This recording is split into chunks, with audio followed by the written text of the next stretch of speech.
Steaming. This is still the best damn football show on the internet, period. Level up season, I'm back in my bag.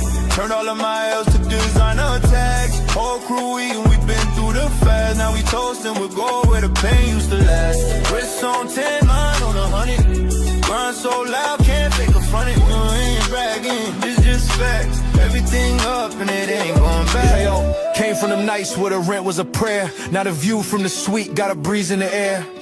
Bottles in hand, but the scar's still there. That's the real type of flex, not the clothes you wear. 10 toes down with the ones I came with. We ain't switching teams just to pop or play rich. Shorty in Dior, but she reading the soul. Says she see me in dreams, now we toasting in gold.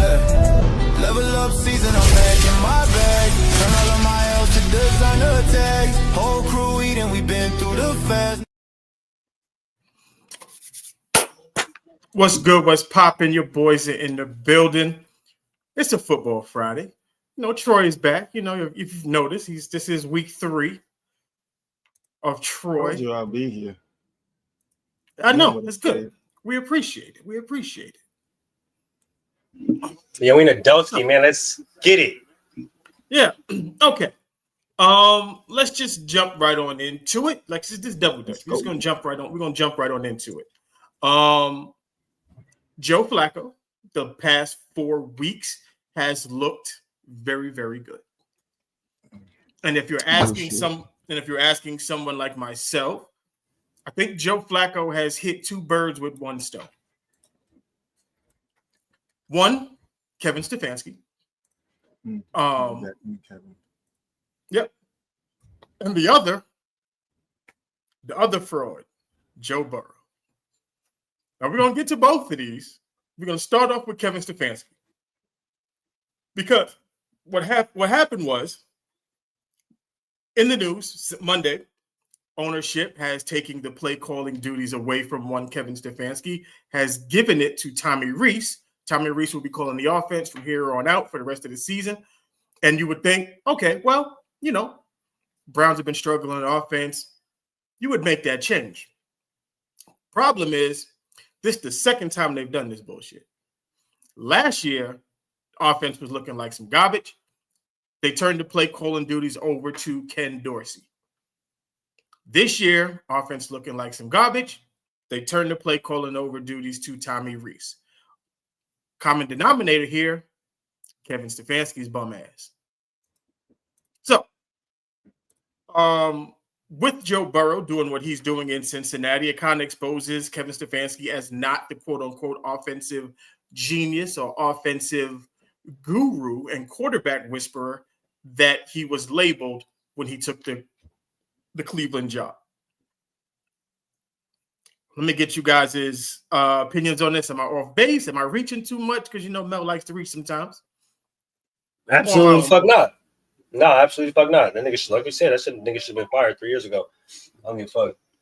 Like I said, bro, you can't be some type of prolific offensive coach but not produce a top offense. And the only time that you did produce a top offense is when you had somebody like a Baker Mayfield who everybody wrote off as a bad quarterback. So then you go through all of these quarterback carousels with the DTRs and the Deshaun Watsons and the PJ Watson and everybody else, bro. And the offense never looked any better. Honestly, the offense looks good when you have a solid running game. But then you draft Quinshon Judkins and don't even know how to use him in the running game anymore because you act like Nick Chubb was the entire running game when it comes to the Browns.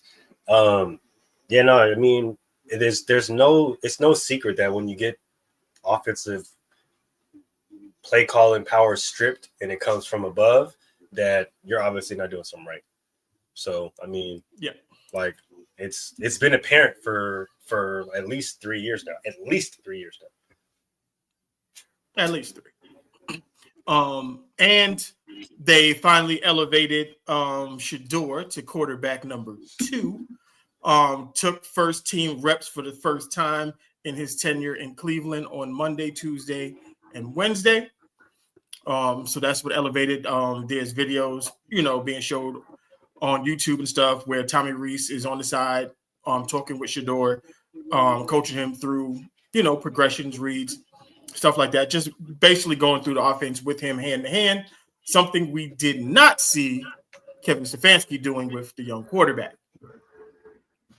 I don't even think Kevin Stefanski really did that with Dylan Gabriel.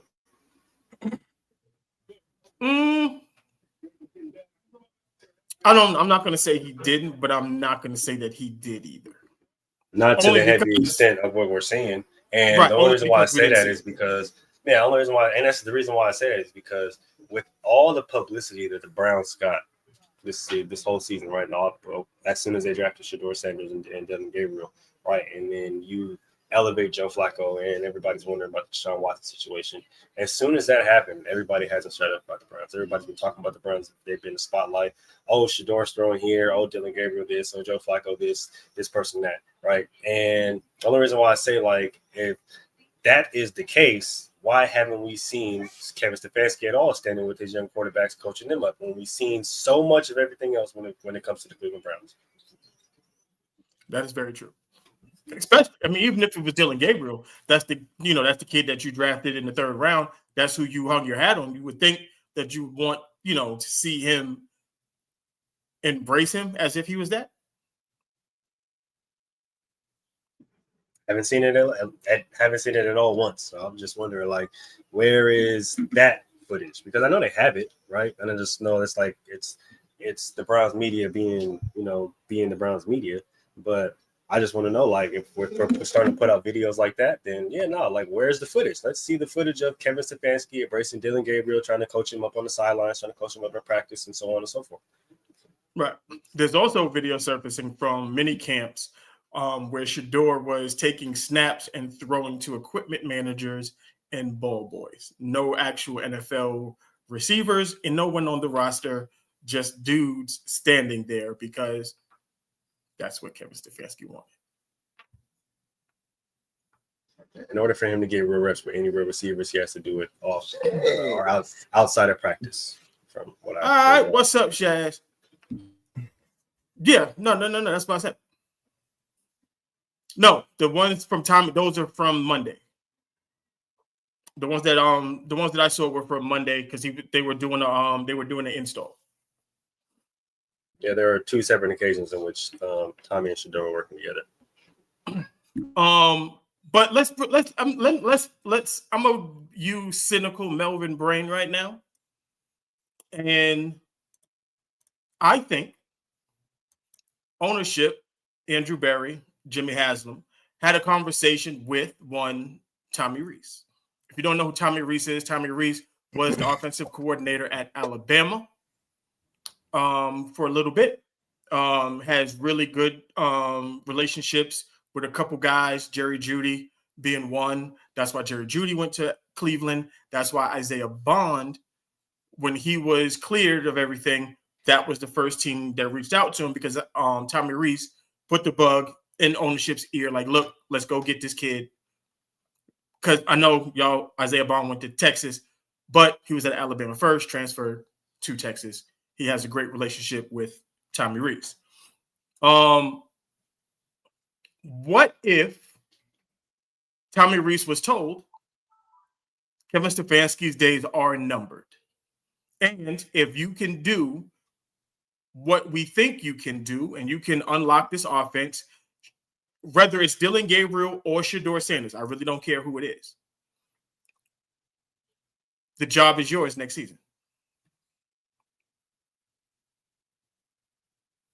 Would I be off base for that? Are you sure about that last part? What's the last part? You don't care which one it is? No, I don't, because Dylan Gabriel still is getting the nod. Like, Dylan Gabriel is still the starting quarterback. Yeah, but you don't think he should be there, no? Is that not what you said last week? That's my personal opinion. I'm just talking about what ownership is talking to Tommy Rees. Because I look at it as this. Tommy Rees is going to open up that offense. He's not going to put Dylan Gabriel in the bubble. He's going to make him throw the ball downfield. He's going to do the things that an NFL quarterback should be able to do. Now, if Dylan Gabriel can't do that, insert Shador. Now let's see what we got. Right. I believe that. I believe that 100%. That's why I said they're probably talking to him about being the head coach in Cleveland, because a lot of those players have really good relationships with Tommy Rees. But also a part of that, he's getting head coach job offers. Is him getting offered the Brown job just all right, I'm going to take that job if there's other offers out there? I think with the players that are there, I think that he has more in his bag with the players in Cleveland than going somewhere else where he does not know the players as well. I think that's on who's looking, though. It depends on who's looking.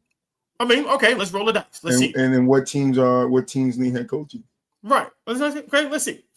If let's say the Miami job opens up, does he take that job? It's an interesting job. You can keep Tyreek Hill.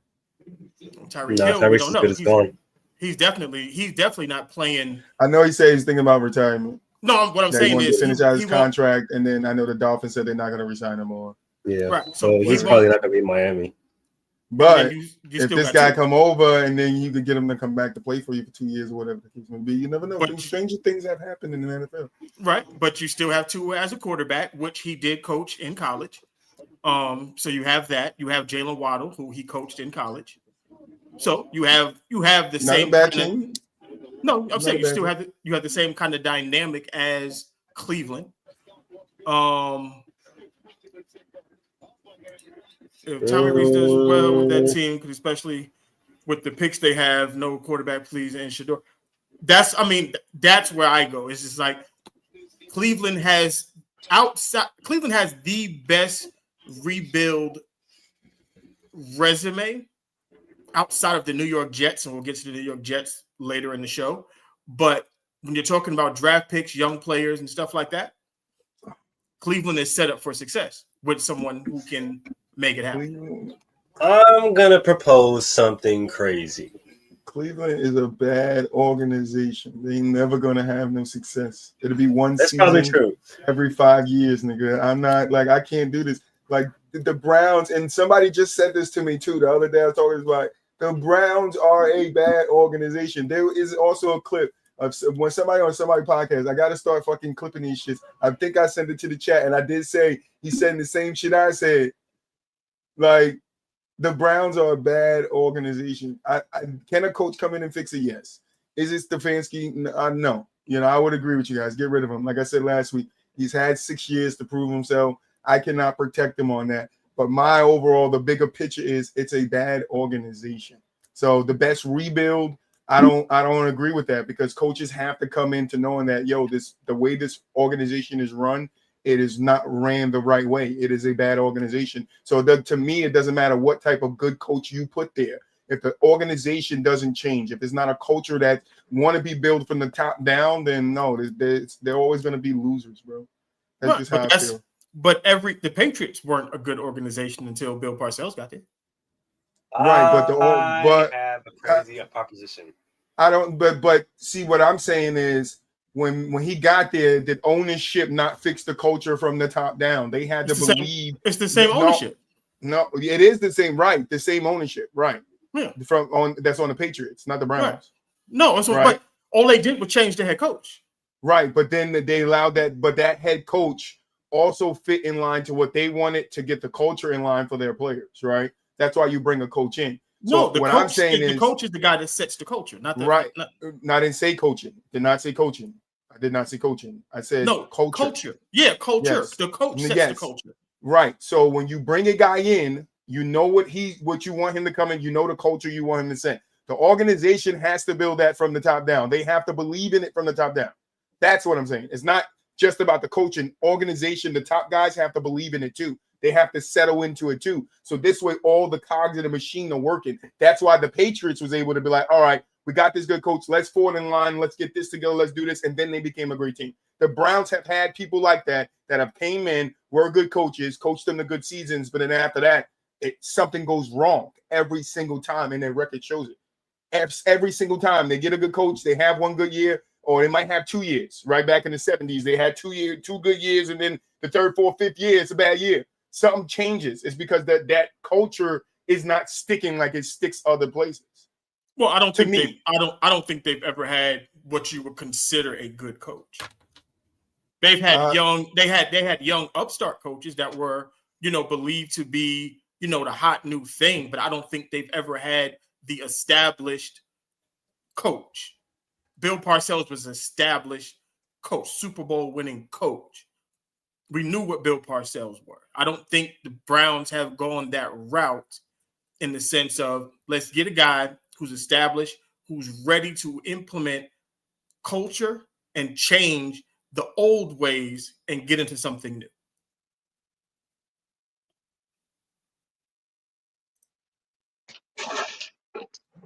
I have a crazy proposition. Go ahead. What you got? What if they did approach Tommy Reese, but not for a head coaching job? What if they approached him to stay at an offensive coordinator job? I'm bringing Nick Saban. There you go. I can see that. All this help for these guys. Nick Saban gonna go to the Browns. That's where he gonna go. He started all the job opens. All the job openings that might be open. Nick Saban gonna go to the Browns. He started off on the Browns. It depends on what opens up. He started off on the Browns. There's gonna be some openings according to Moo and Mel. Yeah, but the Browns also have a bunch of draft picks and a lot of and a bunch of very good. That has been proven of them not to do nothing with. What do you mean? They get good players, right? What do they do with their players? It's the same thing. I was just talking to a Jets fan the other day. I wish I can get to it. I said to him, well, "Damn, y'all traded with everybody." He go, "Yeah, bro, but we gotta start over. We gotta do this." I said, "But ain't starting over. You're supposed to get some good players and build around them and try to build that thing back up." But the Browns always have the good players. Myles Garrett, your boy Baker Mayfield, as y'all say, fucking Nick Chubb. Like, and what do they have to show for? But the coach has to do something with them. Coaching matters when it comes to that as well. 100%. I'm not saying coaches don't matter, but coaching is not the only thing that matters in it. If you take a defensive minded guy like Nick Saban, with that defense, Nick Saban has a pedigree of running the ball and being a smash mouth type of team with those running backs and receivers that he coached in college and DBs that he's had in college. Mm-hmm. Not to mention with the offensive coordinator. He worked with in college. I think that's a good fit. So what if the Ravens job open up? You think he's gonna go to the Browns and not the Ravens? No, if the Ravens job's open up, Lamar Jackson, but that's what I'm saying. Like, I don't think anybody is like, yeah, the Browns, I'm sold on them. Like, yeah, people might be like, yeah, I could go fix that team. But then you get these situations where these coaches aren't working out, and then we blame every fucking single thing on the coach. Every single thing on the coach. And it's not always the coach's fault. Go back to what the coach owner said. I need to see where it went wrong, bro. There's places where it go wrong, but it always fucking tethers back to the coach. And I don't like that. In this instance, because and Stefanski, I will give it to you, but I still don't think it's just his fault. I think they're just a bad organization because they have done this over and over and over again. If they have not done this over and over again, then I'll be with you guys. But they have done this over and over and over again. Established guys or no established guys, you pick the coaches you hire. So you have to take some blame, as I said last week, when your coaches don't work out. It's not just the coach's fault. Well, the organization. Yeah, but if we're talking about 100% pie, if the ownership picks the coach, okay, cool. So what did they get? 15 to 20% of the blame? Yeah, but the rest of that shit is on the coach. Yeah, I think two things can be true at the same time. No, I don't think. I think that pie is split into many squares because you can give some to the coach, you can give some to the owners, you can give some to the players.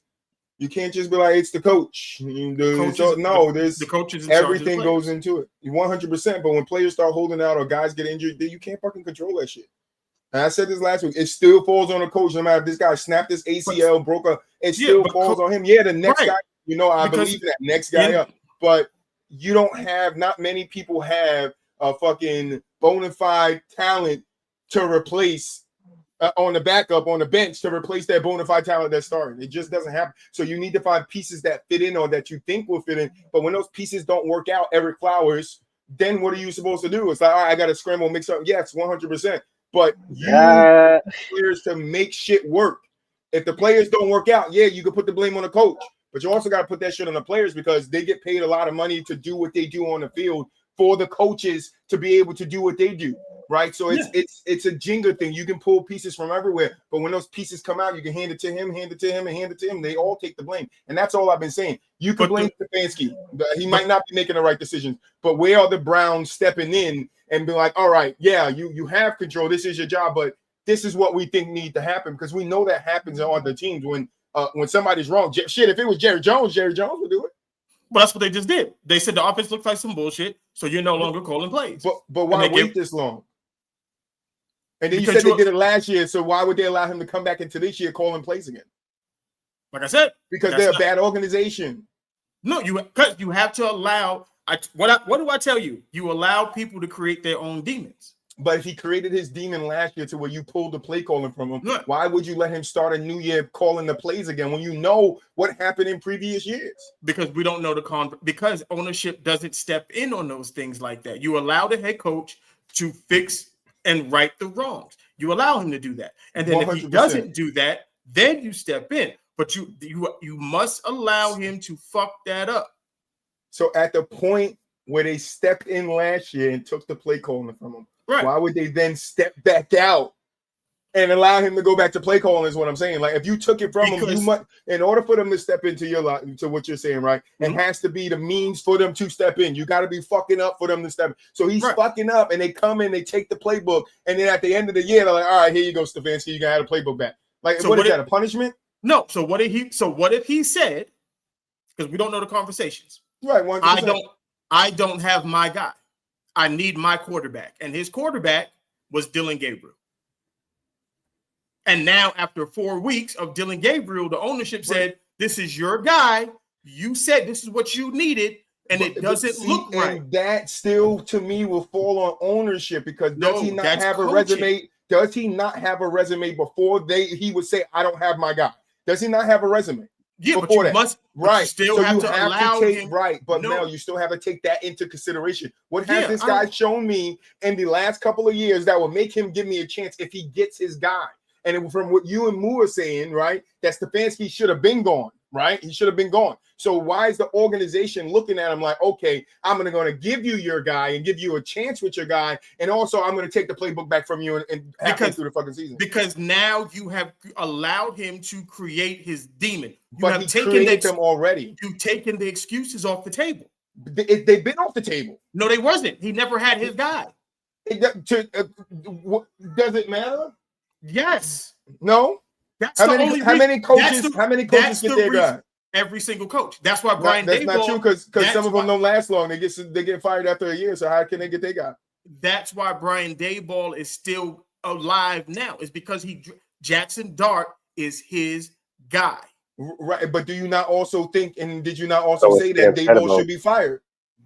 True. Yes. Before this year. But, yeah, but ownership before he got his guy. Yes, but ownership you reset the clock when you get I'm not resetting no clock. And me personally, in my opinion, Mel, I'm not resetting no clock. If this guy has showed me for the last 4 years that he can't get the job done, I'm going to give him 2 more years to get his guy and show me he can get it done. That makes no fucking sense to me. That means it falls on ownership because they're giving too many chances where chances aren't due. If Stefanski should have been fired, it should have been years ago. You should get him out of there so you can get somebody that's going to help the guys there. Instead, you lose all these guys, and now you got to start over from somewhere or somewhere in the middle where you got to build your team back up and allow another coach to come in and find his guy and give him 3, 4, 5. Like the shit, it breaks down because you hold on too long. You hold on too long. You let go too early. You hold on too long. You let go too early. You can't build a fucking culture there.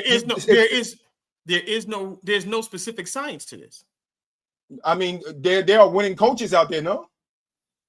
Yeah, that don't mean they're going. That doesn't mean that there's some science. It doesn't. There are plenty of coaches that win in different ways, right? Yeah, but it doesn't mean that it's going to win where you are.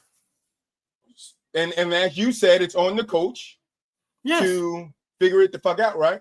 Right. So, but it is also on the organization to make sure that he's held accountable and figuring it the fuck out, right? Yes, and if they give him another chance when that accountability hits the bar, if they're like, all right, I'm going to extend your bar up here, Why does it not then fall on ownership for how bad the team is if you already seen what this coach is? Because ownership is in a no-win situation when it comes to this. If ownership pulls the plug too fast, they didn't wait long enough. If they wait too long, then they should have pulled it 2 years ago. Ownership is always going to be wrong. It doesn't matter. Ownership is always going to be wrong. Okay, so what ownership does is they listen. If Kevin Stefanski is like, look, man, I can't do this shit because I didn't get my guy. I had Baker, I had Flacco. You brought me in Deshaun. That wasn't my guy. Let me go draft my guy. So cool. You go out, you draft Dillon Gabriel. Dillon Gabriel does not look like an NFL quarterback. We saw 4 weeks of this. So what does the ownership does? Ownership says, okay, cool. We gave you a chance with your guy. We gave you a chance with Joe Flacco because you wanted Flacco too. It didn't work with Flacco. Gabriel looks like some bullshit. We take the play calling duties away. We give it to Tommy Reese. So let's see what Tommy Reese does. I wish that nigga would lie and say that Baker wasn't his guy. I wish the fuck he would lie. Baker wasn't his guy.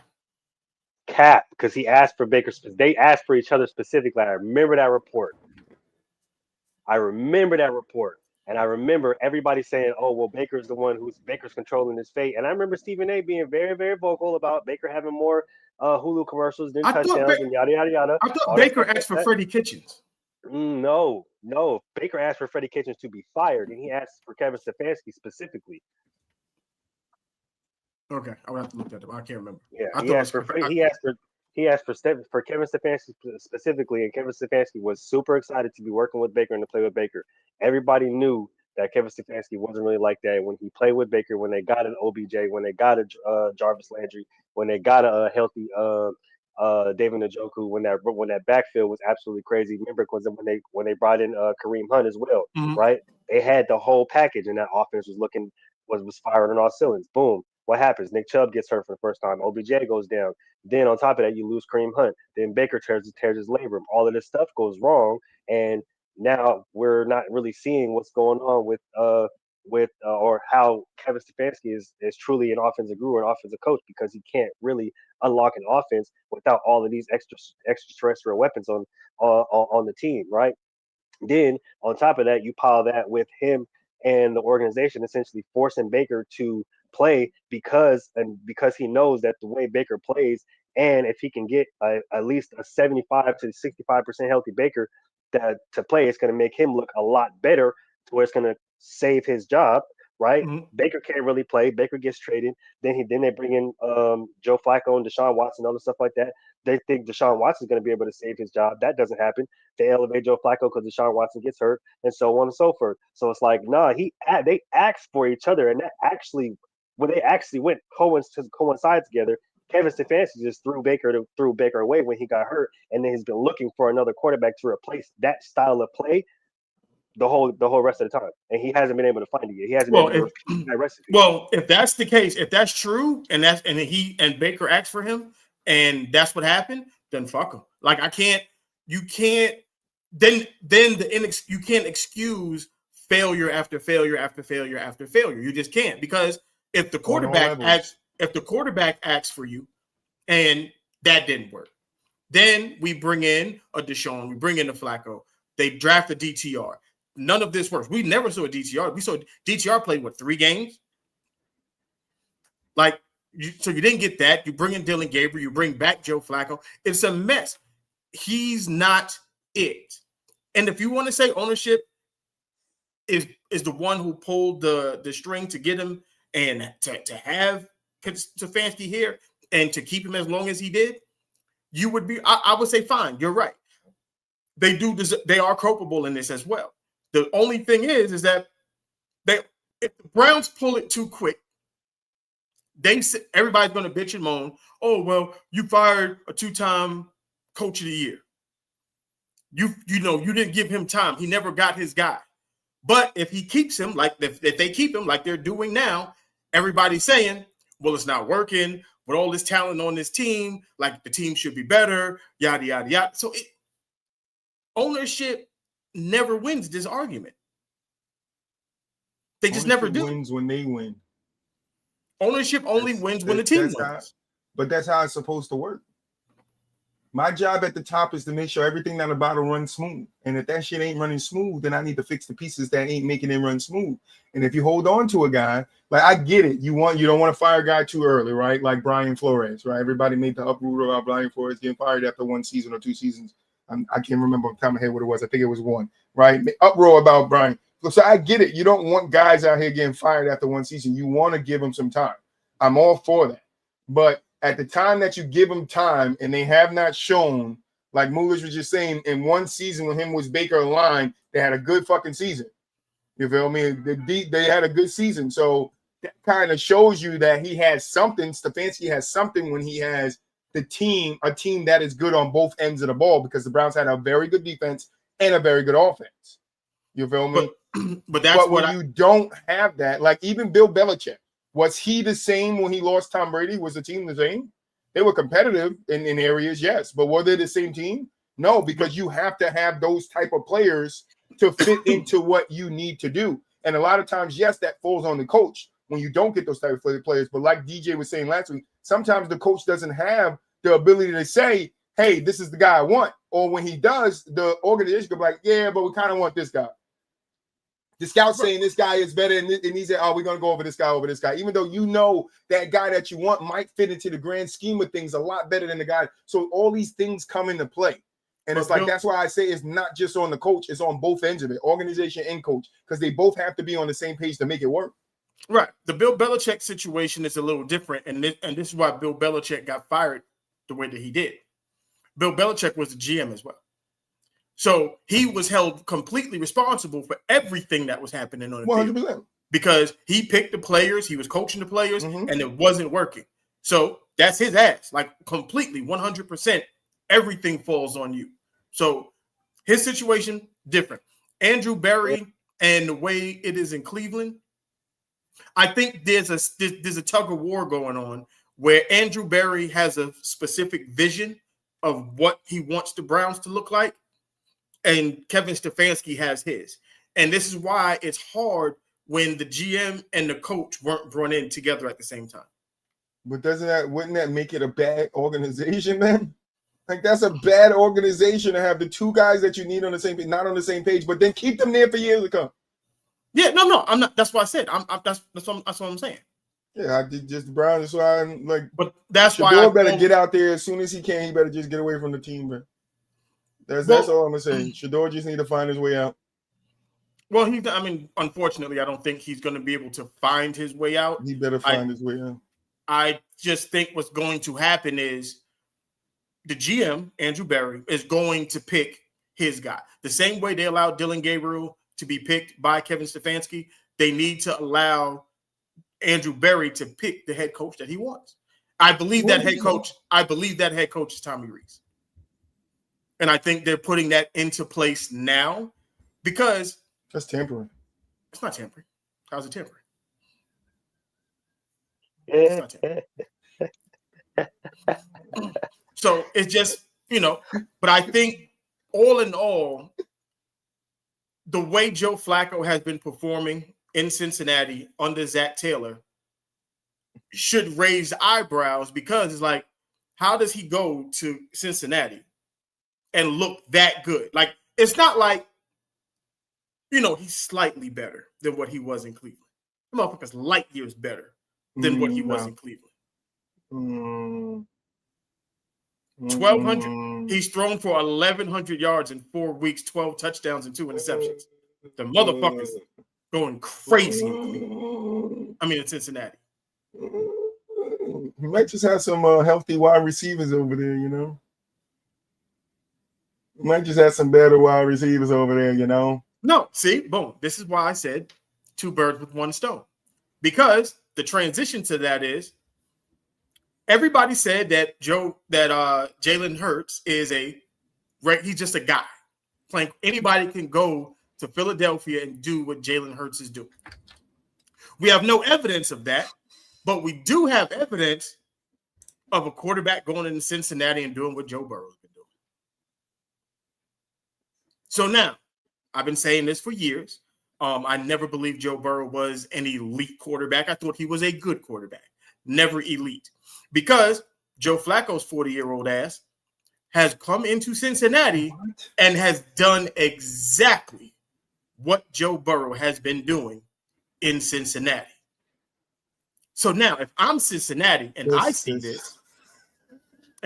this, I'm like, look, we don't need to pay Joe Burrow. I will send his ass to Miami or whoever needs a quarterback for a king's ransom. If the Jets can get 2 first rounds for Sauce Gardner, imagine what you're going to get for Joe Burrow. You send Joe Burrow wherever you can send him. You go get you a young, decent quarterback and just you get some pieces on that defense. You build out that defense, build out that offensive line. You bring a rookie quarterback, a elite top quarterback, and go to work. Go win you a couple Super Bowls because you don't need Joe Burrow to do it.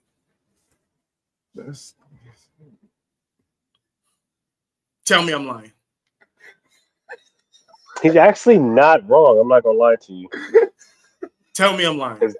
Because Dan Pitcher and Zach Taylor, and it's crazy because I've been saying that Zach Taylor actually needs to be fired for the past 3 years as well. But Joe Flacco might have just saved his fucking job. I'm not even gonna hold you because him and Dan Pitcher actually are a really good combination when they have a healthy quarterback. That's been my only knock against Joe Burrow coming into the league.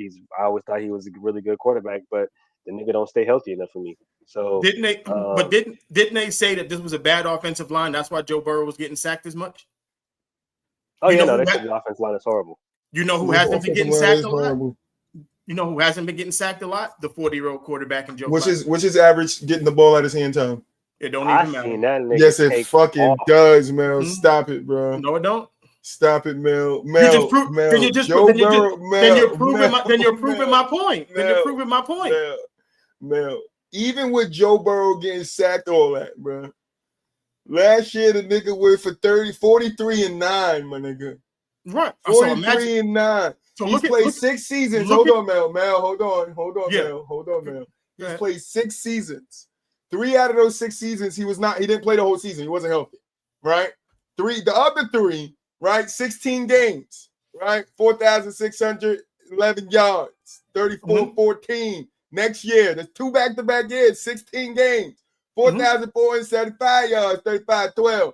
Right. And then last year, when he played the healthy season, Joe Burrow cooked, almost threw for 5,000 yards. Cooked. How many games they win? How many times they've been to the Bengals? How many times they've been to the playoffs? Bengals don't need them. How many times they've been to the playoffs? It doesn't just fall on the quarterback. How many times? It doesn't just fall on the quarterback. Doesn't just fall on the quarterback. But that's my point. If you can do minimum mistakes, where's his fumbles at? If Joe Flacco is doing what he's doing, if you can trade if you can trade Joe Burrow for defensive players and a better and offensive line help, don't you think that would help the team? Nah, this is a quarterback league. You need your quarterback, bro. Who you replacing Joe Burrow with? You just proved it with Joe Flacco. You just proved it with Joe. You just proved it with Joe Flacco. All the time, bro. We see this shit all the time, bro. No, it did not. No, it did not. You just proved it with Joe Flacco. No. What Joe Flacco proves is the Browns is a bad fucking organization. That's what Joe Flacco proves. A 47-year-old man gets off the Browns and then he can go back to playing like he was on the Ravens. I don't want to hear the shit now. He was on a bad organization. He's not on a bad organization no more. And it proves that Joe Burrow plays in a good system. Joe Burrow got sacked 48 times last year, bro. 48. How many times has Joe Flacco got sacked already? I don't know. Probably nobody close to motherfucker. Because he probably throwing that ball faster than motherfucker. He probably zing-zinging that shit, nigga. You're proving my point. Joe Burrow don't got no zing-zing. Like, he can't get the ball. He got to wait for Jamar Chase to get up there because that's the only way he can really rely on. And then T. Higgs. That's T. Higgs. I said his name, T. Higgs. You proved my point. You proved my point. Like, I'm not proving your point. Yeah, you are. You crazy. What are you giving up Joe Black, fucking this guy for? What? Some defensive players? No. Yes. Absolutely. No. Absolutely. Tell me who you replace him with. You're giving up a franchise quarterback if he can get himself healthy. If he can't get healthy, then I'm with you, motherfuckers. But he has to be healthy 3 seasons and healthy not 3 seasons. Cooper Kupp never did this shit. Y'all talking about he wanted the best wide receiver in the game. I don't want to hear this shit, bro. I don't. And Leave he got Joe traded. Burrow alone. And he got traded, right? Because somebody took his spot. Yeah. While he was injured, somebody took his spot. Joe Flacco took his spot. No, not at all. Oh my Jesus! Oh, y'all niggas be wilding. Y'all niggas. I'm not. Oh my God! He's done. He's done. Give Joe Burrow, give Joe Flacco a 4-year, $193 million. Give it to him. You don't need to. All you gotta do is go find you. Yeah, you ain't gonna go win no Super Bowl either like that. You ain't gonna win no Super Bowl like that. You're not winning. Yes, you will. You fix Burrow. the problems. Yes, you will. You fix the problems that you are. You can. Did anybody think the Rams was gonna win one? No. Yes. No, no until they got there. And then niggas like, oh, they could win this shit. You didn't think the Rams was going to the motherfucker. They could do it. They could do it. They knew if Jared Goff got them to the Super Bowl and they got Matthew Stafford, we definitely win the Super Bowl with Matthew Stafford. They had a really good team with Jared Goff. And but they upgraded that quarterback. 100%. And who got the job done? The quarterback. Right. So we're bringing up Jared Goff for him to get the job done. Exactly. Joe Burrow is not getting the job done. Joe Burrow is getting the job done. He's leading his team to the playoffs. What job done he got? What job he got? They ain't been to the playoffs. They ain't been to the playoffs in 3 years. What are you talking about? Because that's fine. Been a tough league. Now it's a tough league. It's been a tough league. Well, if the Jets can get 2 first-round picks for Sauce Gardner, then they got another first and a second-round pick for Quentin Williams. Bro, I am sending Joe Burrow to the moon. Go ahead. Send him to the moon. Go ahead. Send him to the moon. And you will regret it. No, I won't. Regret it. He's not playing now. He's not playing. He's not playing now. He's not out here playing like Dak Prescott. Come on, bro. Stop it. I wish he was playing like Dak Prescott. No, you don't. He's playing better than Dak. When he's healthy, he's better than Dak. Better than Dak. If I can get some defenders, Dak Prescott is on the field. Some O-line. Yeah, you can be on the field and not be better than the guy that's hurt. He ain't better than the guy that's hurt. Your best ability is availability. Just stop it. I'm not trading Joe Burrow. I don't care. I'm trading that motherfucker. I'm fucking bullet head Mulek said. I'm shipping that man to Miami. Y'all is stupid. Yeah, y'all can take Tua. I'll send you Tua, and now you can have a concussion, motherfucker. And see how better you do with that, motherfucker. I just said draft picks. I ain't say nothing about. What's the guy that's coaching for the Browns right now? What's the guy that's quarterbacking for the Browns? Daniels. Send that motherfucker him. Let him replace him and see how he do it. We'll see how Joe Flacco do with a full year under his belt. When them motherfuckers beaming the shit out, popping his old ass, and them bones hurt. We'll see. Yeah. Nah, I send him to motherfucking New Orleans. Yeah, go ahead, send Joe Flacco to New Orleans with fucking, Chris Olave. There. Mm-hmm. Yeah. Bombing that motherfucker down the court. Bombing him. Yeah, both them motherfuckers, Chris Olave and Joe Burrow, is gonna be on the sidelines. Olave with a concussion, and Joe Burrow with something. Joe Burrow, Josh Allen. I don't know what's up with y'all. Hey, look, how many games has Joe Burrow played this season? The Peyton Manning, Tom Brady, all that shit was good in that time. It's a different time now, bro.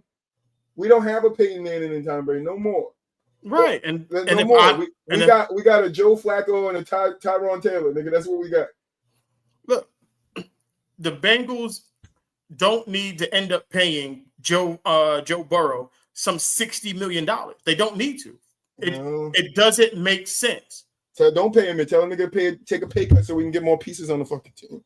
He's not going to take a pay cut. I'm going to trade him. Who's to say he's not? You don't know if he's not or not. I don't want him to. They want him to. Trust me, Cincinnati. I don't think Cincinnati is thinking about trading Joe Burrow.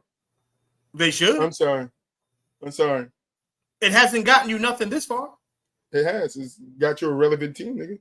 It would make sense. Cincinnati's relevant? It would make sense. Yeah, Cincinnati's relevant. How is Cincinnati relevant? It would make sense. I'm not gonna lie. Joe Burrow, 10-6, 12-4, got hurt, went 5-5, hurt again, 9-8, and now he's hurt. He was 2-0 before he got hurt this season. Like the nigga, what are you talking about? I don't understand.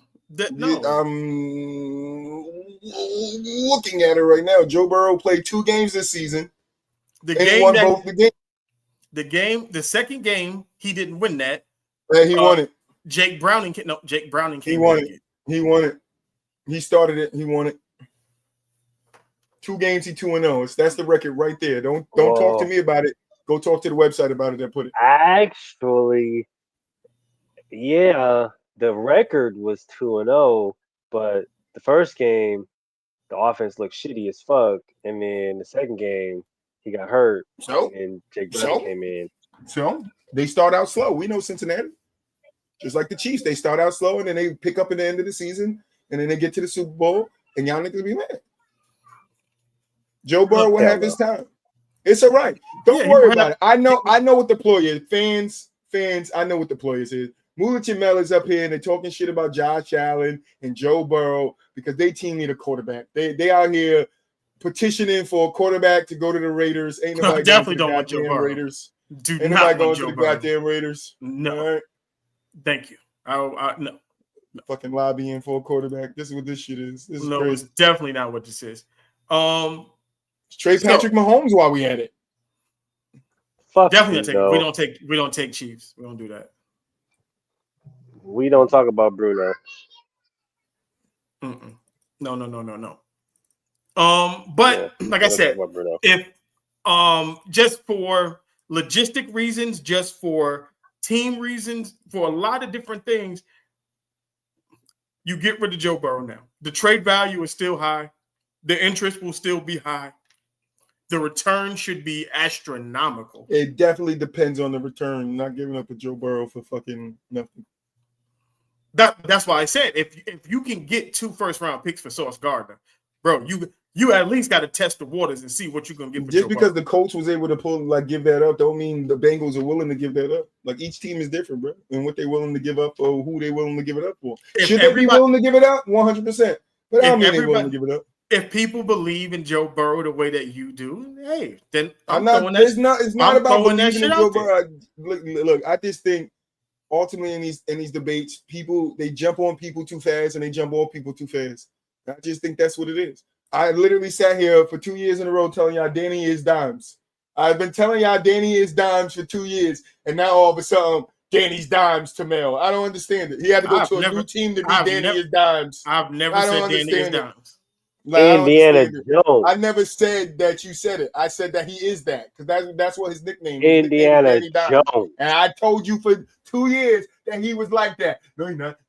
He's trying. Should be on team. He's trying. Then he comes. Then he quarterback. Now all of a sudden, look at Danny. Look at Danny out there in Indianapolis. Look at Danny. But do you know what Melvin did? With new information comes a new evaluation. Did you thank me? Did you thank me? Did you say, Troy, thank you? Because you was right. Did you thank me? Did you thank me on Baker?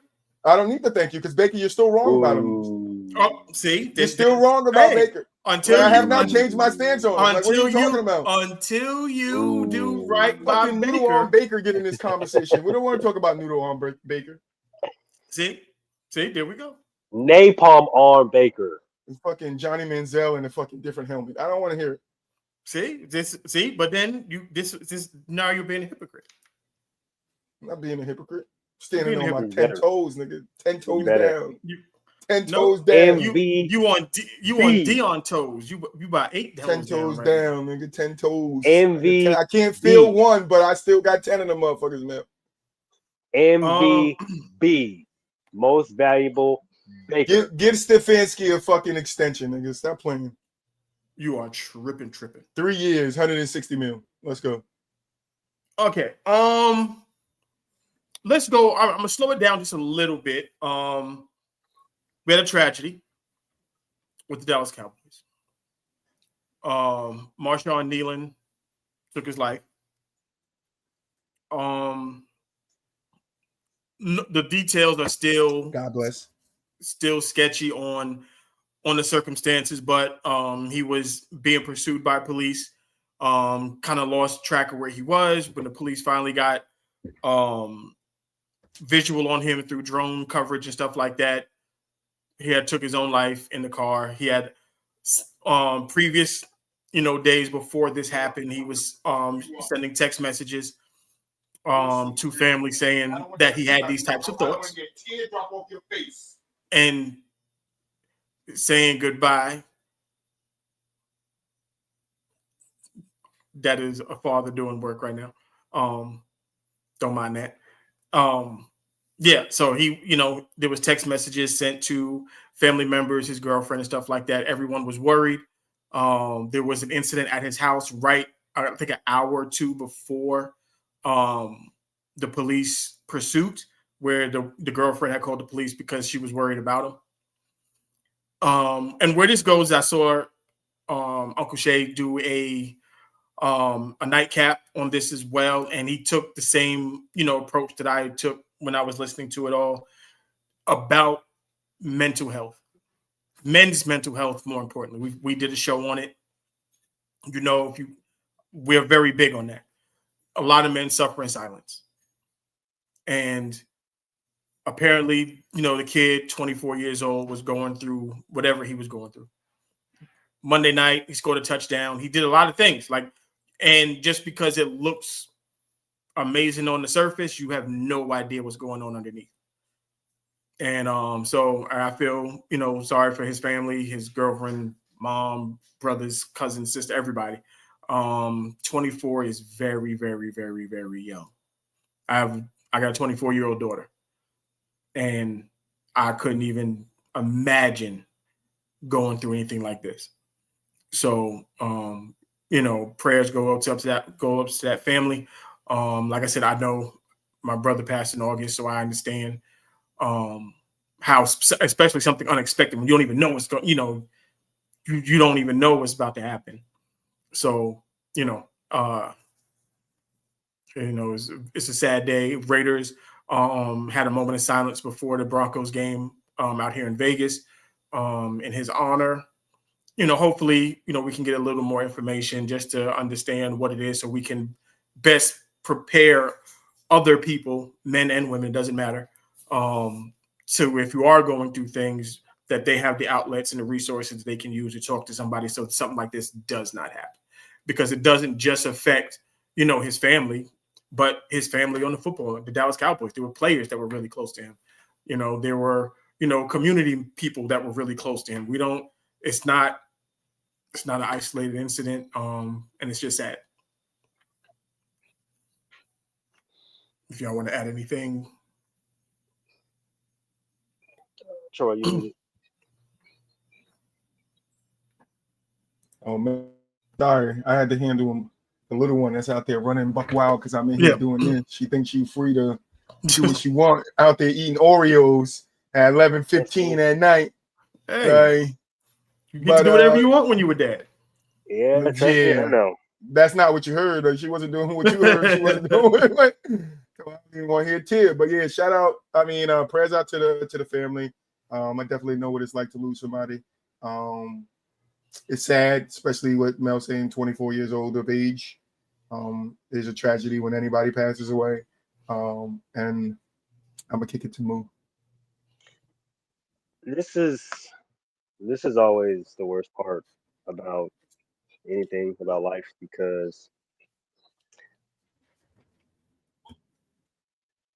time and time again,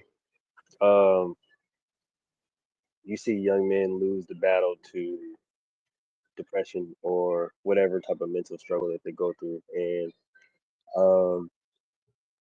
like Mel said, we're big advocates on mental health, but I've taken this men's mental health thing to another level, because a lot of the time it gets swept under the rug. And when you look at the statistics, when you look at the numbers of men that take their own lives on a yearly basis, it's astounding. So to see this not only just add to the numbers, but just kind of further the pain that a lot of men suffer in silence, man. And there's a lot of reasons as to why they choose to. So I employ a lot of people to, do your best to be there for somebody that you think may not even need it.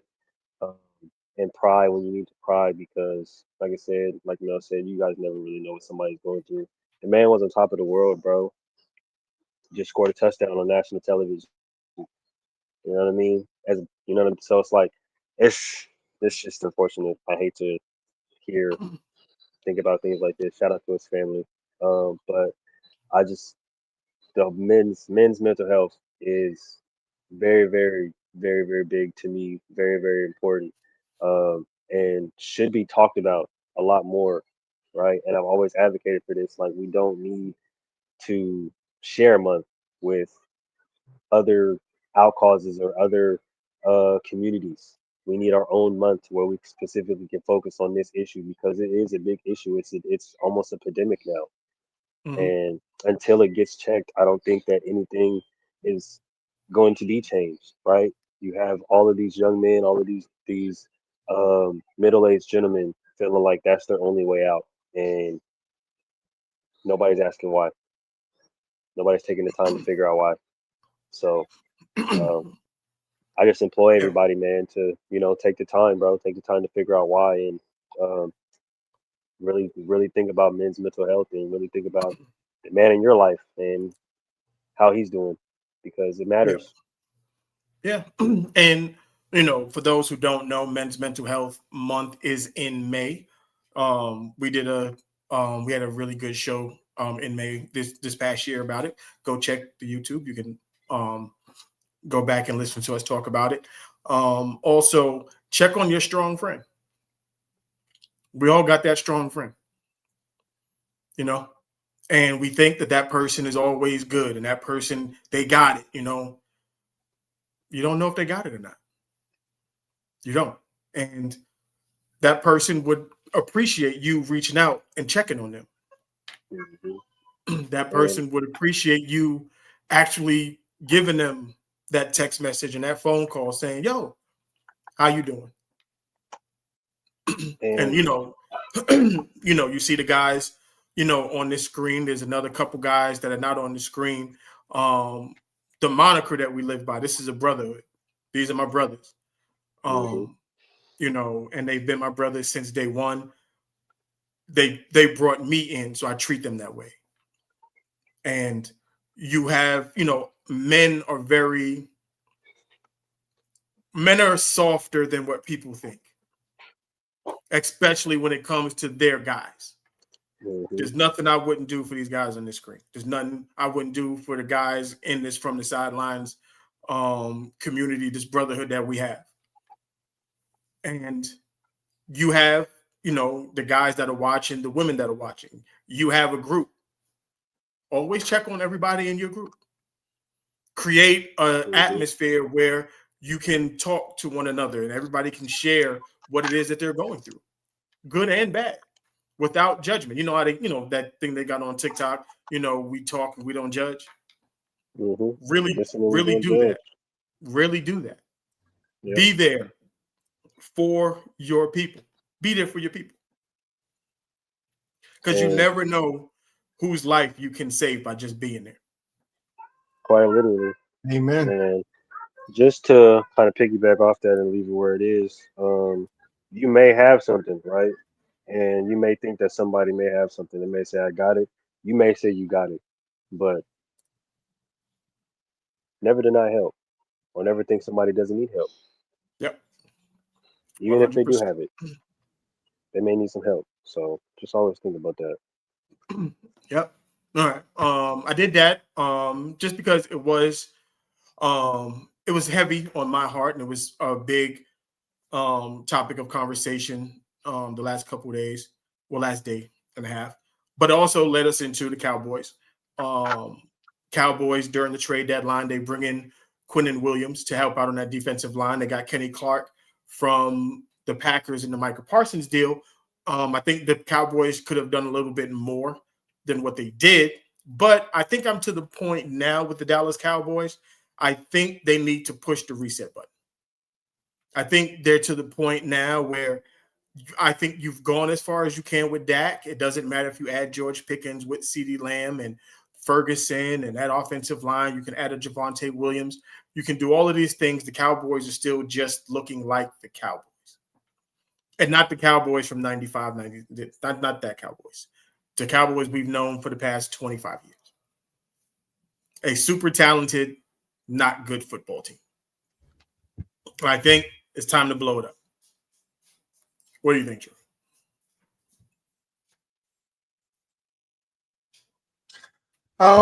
You could take a fucking bomb and drop that shit right on the Cowboys. Just erase them from the NFL.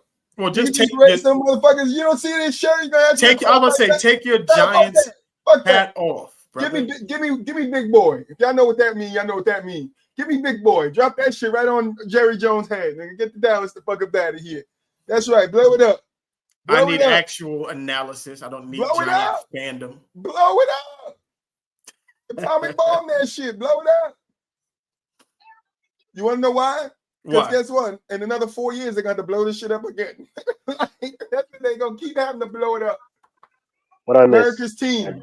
Right? No, just asking.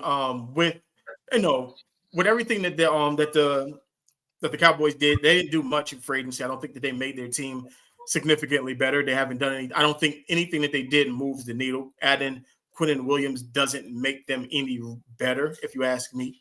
I think their issues are in the secondary, not on the defensive line. I mean, I guess it could be on the defensive line as well. But I think the secondary is where they really needed help. I mean, if anybody wanted to trade for Sauce Gardner, it should have been the fucking Jet. It should have been the Cowboys. Yep. But I just think at this point in time, you just push the reset button. I think it's time to let everything just go. See what you can get for CeeDee Lamb. Let George Pickens go. See what you can get for Dak. A lot of Trayvon Diggs and all those guys are going to become too expensive. You can keep a couple of them. I think Overshaw is a really good linebacker. They got a couple pieces, but I just think for the most part, just tear it down, rebuild it, and go from there.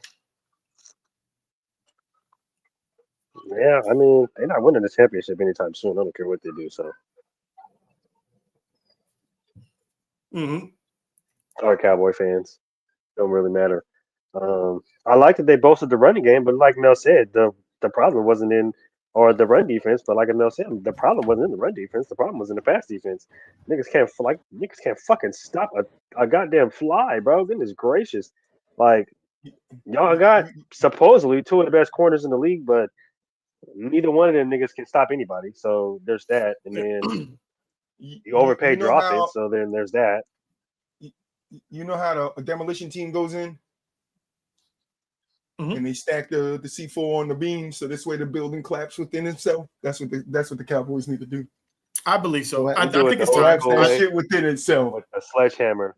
The worker. High-end Jason Statham, whatever you say his name.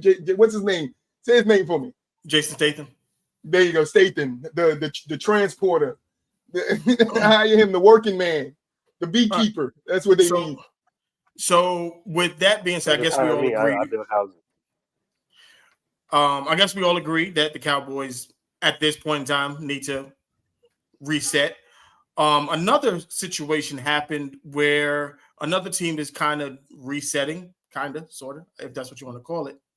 Kyler Murray, fast feet, got benched. Yeah, he only 2 for 2. Can't even see over the shortest offensive lineman. So, what does Arizona do with fast feet now? Trade him for Joe Burrow. To be honest with you, him in Cincinnati would be nasty. That would be this. That would. I'm not mad at that. I'm not mad at that either. I'm actually not mad at that at all. I'm actually not mad at that. That nigga's injury prone too. So what are we talking about him? He's not. And he like to play. And he like to play video games over actually playing the game of football. He'll be in Cincinnati. Ain't shit to do in Cincinnati. All right. Yeah. When he out there trying to do juke moves like on Madden 27, we're gonna see. When they T-top his ass, we're gonna see. So do you think it was a good call by the Arizona coaching staff? Who's their backup? Jacoby Brissett. Jacoby, I ball wherever I go. He's been playing the last 3 weeks now? 4 Yeah, weeks. Brissett is actually step up, play good kind of, but you give him a starting role, then I don't know what happens. I think, and that's kind of where I am with this. It's like he's a solid back. He is what you would want in a backup. Somebody that can come in for 2 to 3 games, win you a game or two, yeah, and and then just keep the seat nice and warm for the starter when he comes back, and then that's that. But I don't think you commit to Jacoby Brissett long term, i.e. the Raiders, because they did that shit with Geno Smith, and you see how bad this shit turned out. Exactly. You don't. And that's the reason why I said I knew it was coming, because you have a young coach in Arizona. He's still kind of trying to prove himself with the regime that he's got and the offense that he's got, and still trying to establish a culture there. So I knew that with how the type of player that Jacoby Brissett is, he's going to come in and he's going to do exactly what he needs to do, and he looks really good doing it. So obviously he can look like a starter, and he can have flashes to where he can look like he can be the franchise quarterback going forward. As we all know, that's not true. So we have to understand that he is just a placeholder until the starter just does get back. Now I understand that the reason why I knew that they were going to end up making the switches, because I don't think that Jonathan Gannon really likes or trusts Kyler Murray in the first place. And so I do think that going forward, they probably end up with going with Jacoby going forward, and then either trading or releasing Kyler at the end of the season. And then after that, looking into the draft to find a new quarterback. Because like I said, I don't think that Jonathan Gannon really liked Kyler to begin with. I don't think that they have ever really had that type of correlating relationship. And I think that he's just waiting for his time and to, like we've been talking about the whole show, get his guy. And once he gets his guy in, bye Kyler. I agree. I agree with that. That's another thing. That's one of the biggest problems. You know how we say is like, if you're the GM and you come into a team that already has a head coach that's not your guy, you kind of want your guy. Same thing with a head coach. If a head coach comes to a team and that quarterback that's there isn't his guy, he's not willing to, I don't know if you fit the offense that I want to run, if our personalities are going to match. There's a lot of things that go into it. And I think Fast Feet has run his course in Arizona. Well, now landing spots for him, I think we got a lot of places where he could go. Miami would be one. Miami's going to be a hot spot for a lot of quarterbacks. True. You got that. Depending on what the New York Jets really feel about Justin Fields moving forward, you got that. You got the Jets. Las Vegas is going to be looking for a quarterback. I think Kyler for a quarterback now in Chip Kelly's offense, I think he would excel. Depending on how serious he wants to take it. We're looking for a quarterback now. Well, yeah, definitely looking for a quarterback now. I don't know why they didn't go in free agency to get one.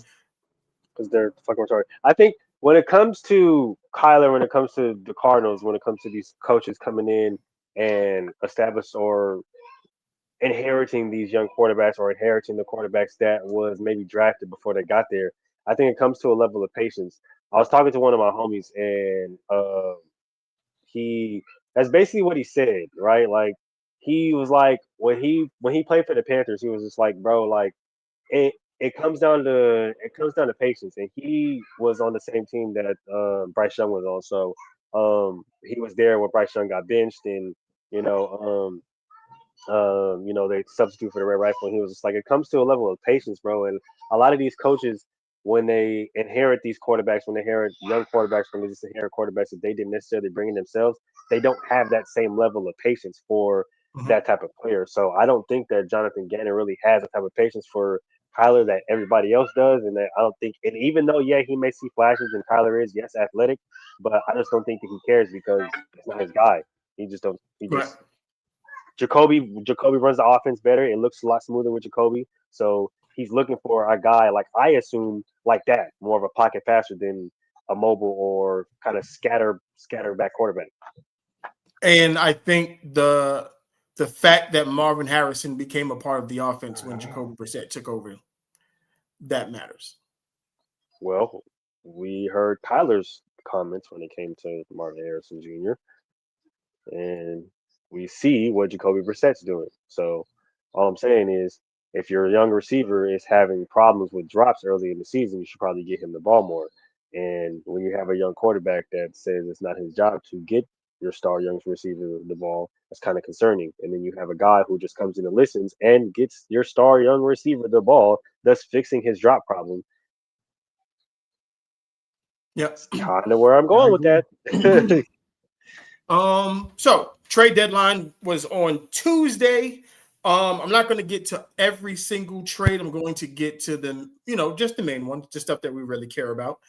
We touched on a little bit of it. We touched on the Jets and the Colts trade. Sauce Gardner going to the Colts for 2 first-round picks and a wide receiver. Surprising. I didn't think that they would move off of Sauce, but I think the Jets are in rebuild mode. And Aaron Glenn they got a bunch of picks coming up in the next 2 years.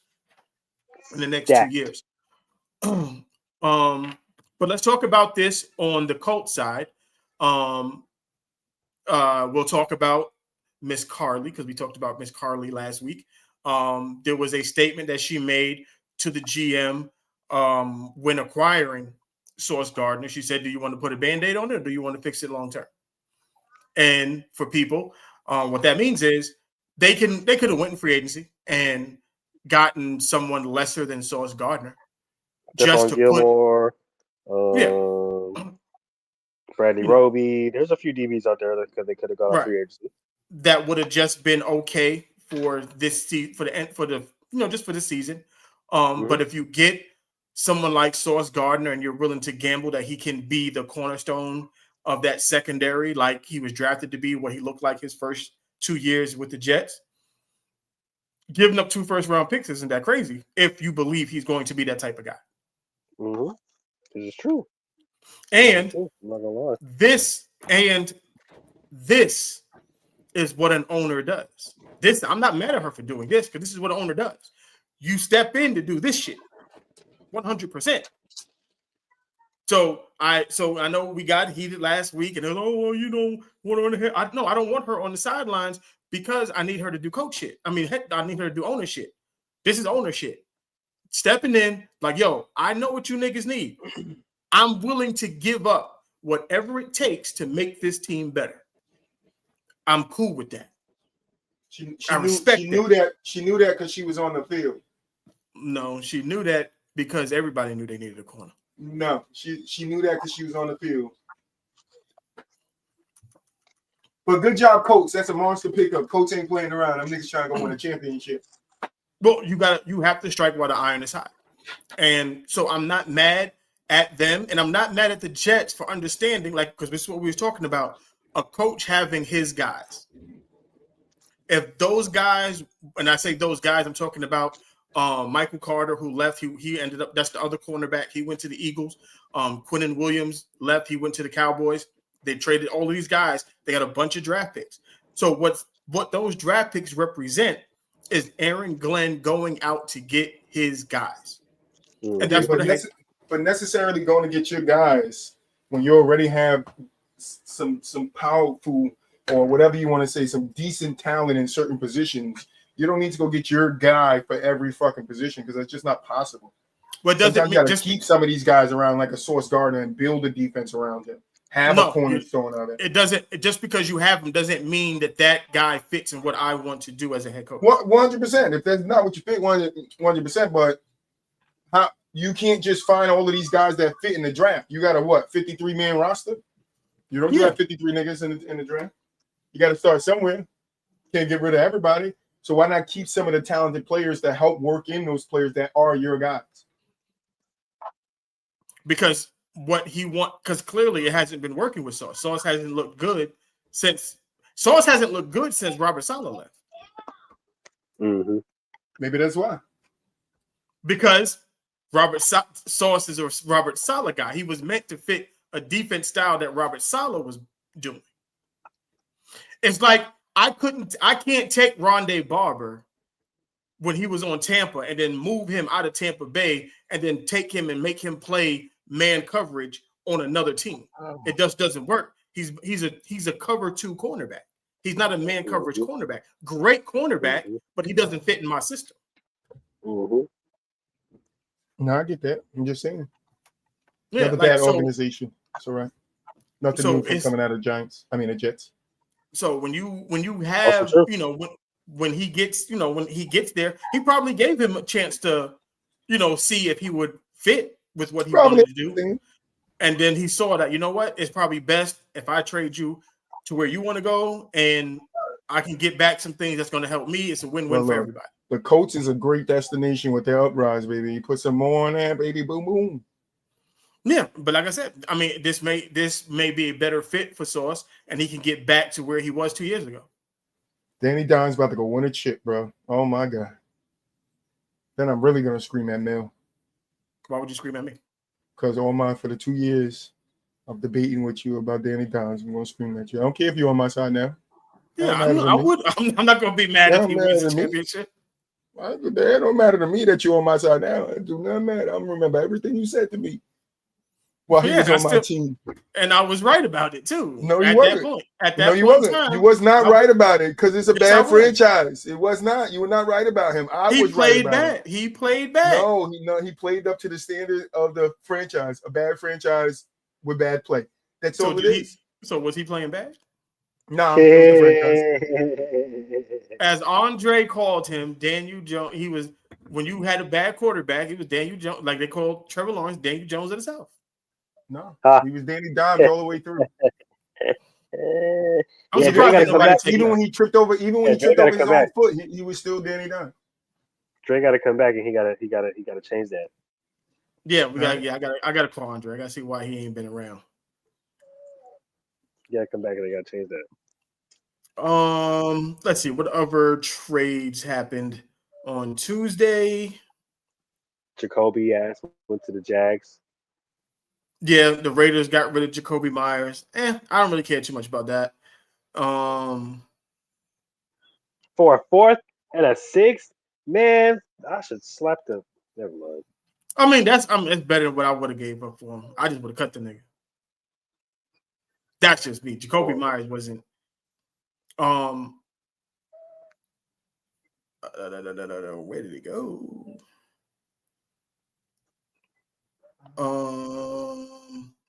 Do you? Okay. Huh? I'm trying to get at least a DB for him or something. Goodness gracious. That's what I was thinking. Oh, lineman. Shit. Because now, never mind. Let me not. Because I'm going to go into this whole spiel. And JPJ is out. Mm-hmm.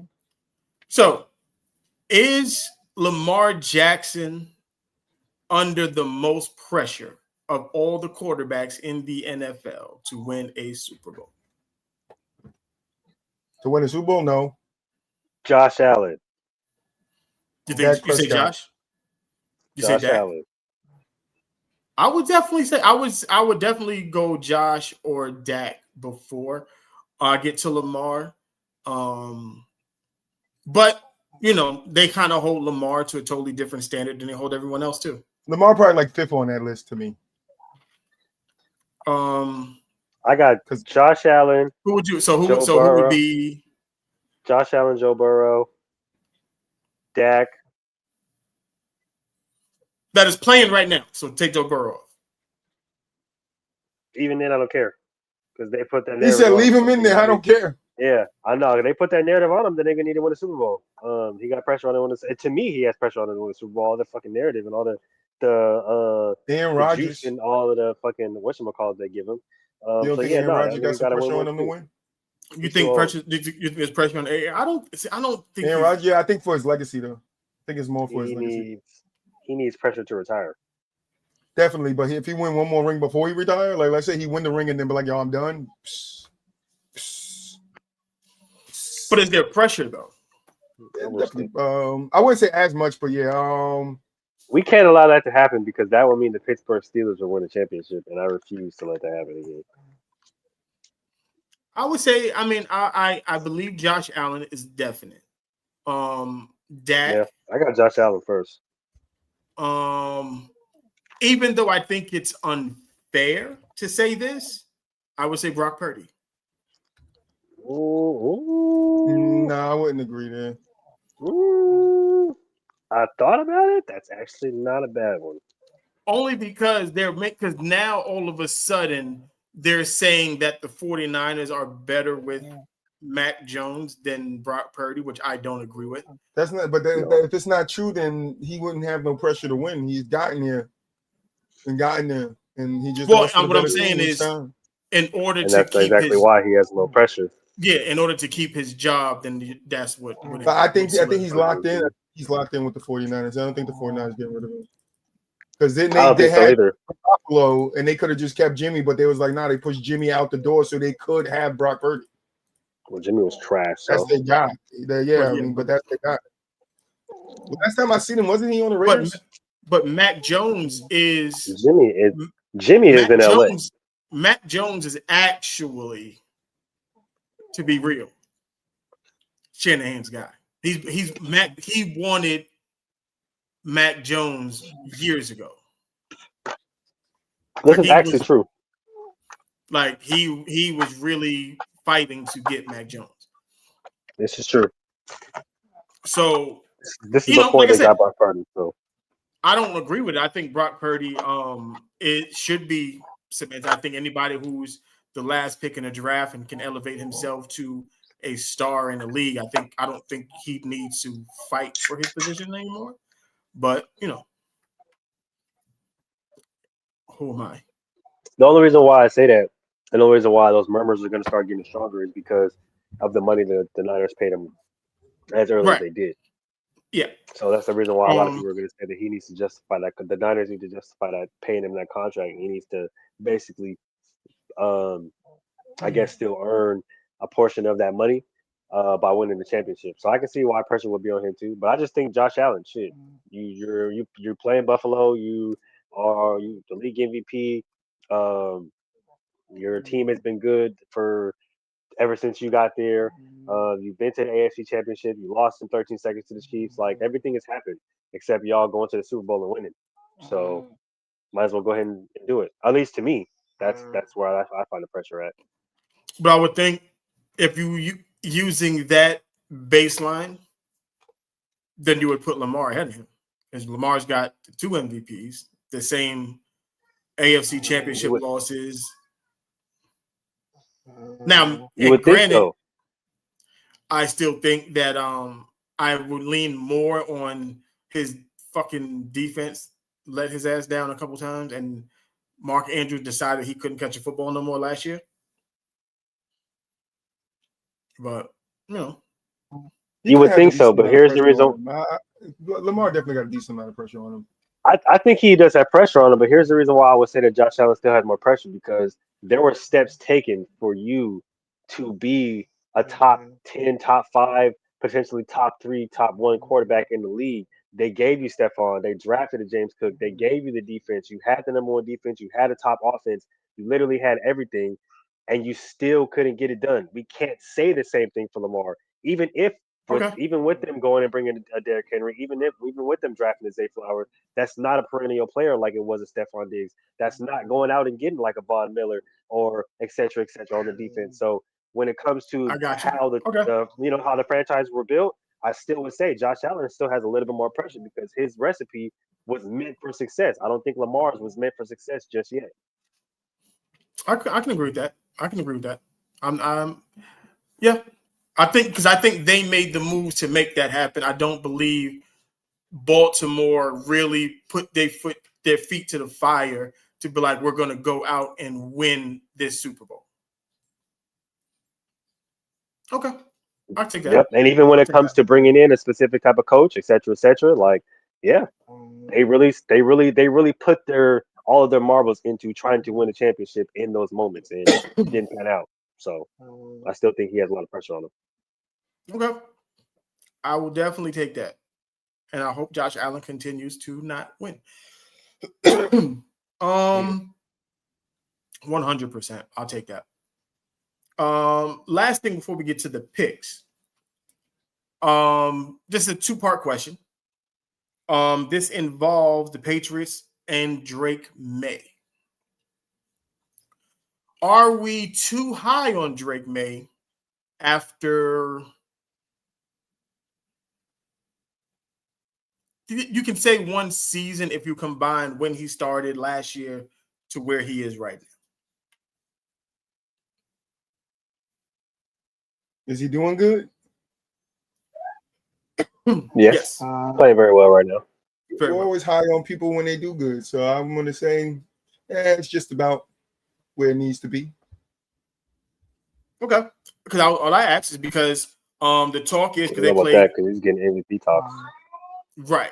And they're playing Tampa this week, and the talk is, can Drake May and the Patriots get their signature win this week against Tampa Bay?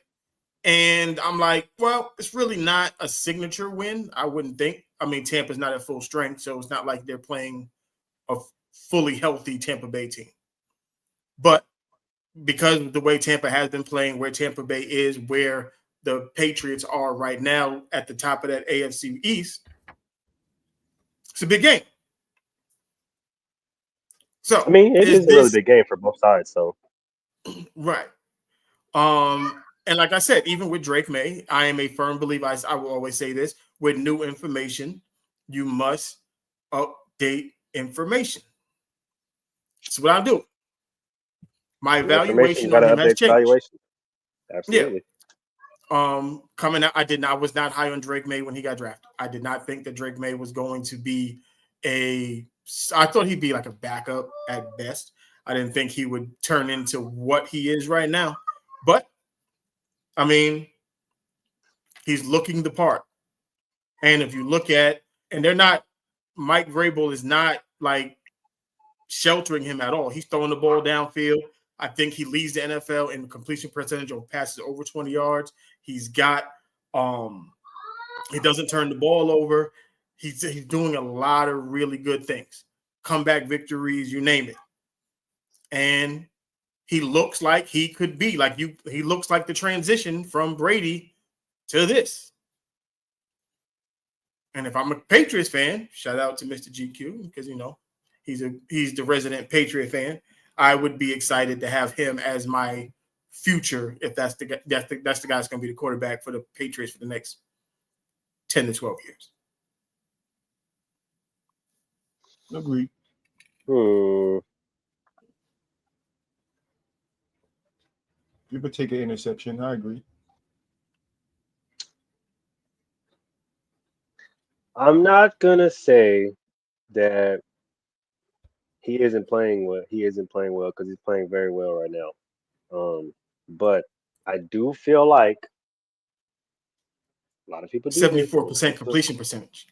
74% completion percentage. He's actually in the first in a lot in the NFL. In a lot of different categories in the NFL. But here's what I will say.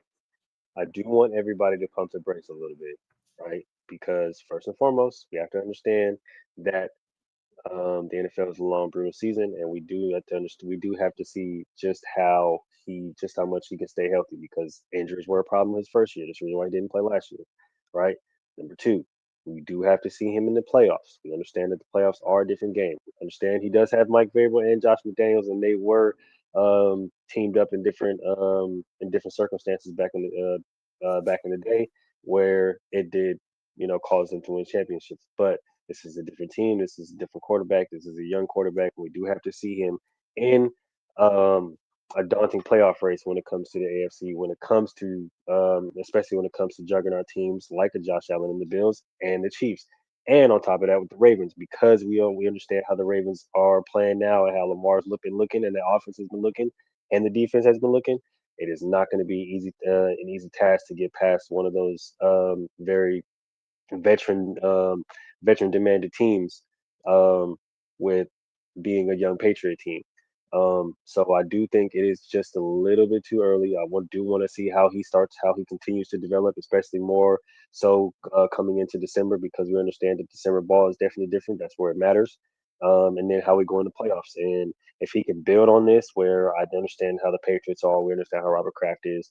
If they can build on this and continue to get him weapons, that defense continues to get better, I do see him being the quarterback for the future, for the foreseeable future for the Patriots. But I do think we just got to wait for it a little bit because we have to see how he's going to duke it out into the playoffs. If he has a Jaden Daniels type playoff performance, then I do think the conversation does need to shift to where, yeah, he may have arrived. Okay. We definitely, because I picked the Patriots to win the division, and they're leading the division right now. So I'm looking right about now. They are. It's the Patriots. I mean, they're gonna get done what needs to get done with who they need to get done with, and that's just they were asked last year. So I mean, that's because they didn't have who they needed to get it done with. That's why I said they're gonna do what they do when they have the people to do what they do with. You feel me? I guess they always find a way to make it work. So Fair. whether he's the guy or another guy, the Patriots will be all right. But everybody gets hyped when they play well, even Baker Mayfield. Move on, man.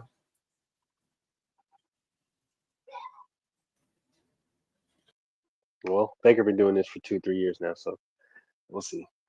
Drake can continue this. all right. MBB.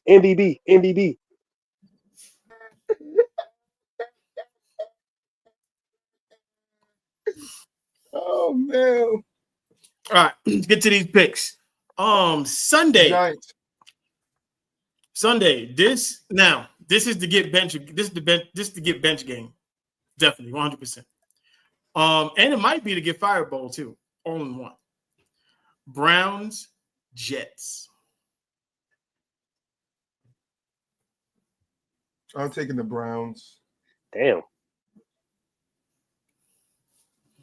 Because I feel like this. Well, I think the Jets, there's no pressure on Aaron Glenn, see that they made all the trades that they made. So they kind of conceded the season, saying like, look, we're going to get these draft picks, get as high a draft pick as we possibly can, and start building out our roster. So with that being said, if the Browns lose this game to the Jets, Stefanski got to go, and you got to bench Dylan Gabriel. That it's just you got to.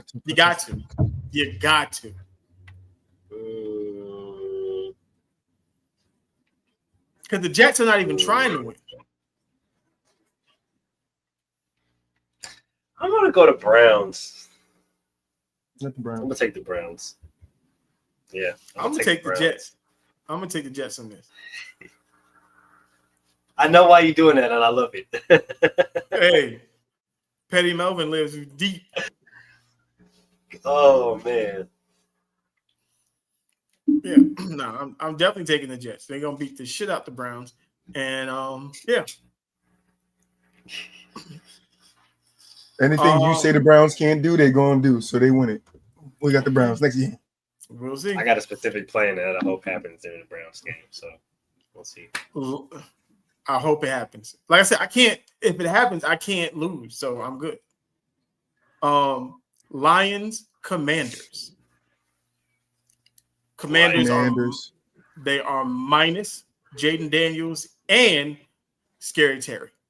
Yeah. Let me go Lions. Definitely going to Lions. They're gonna beat the shit out the Commanders.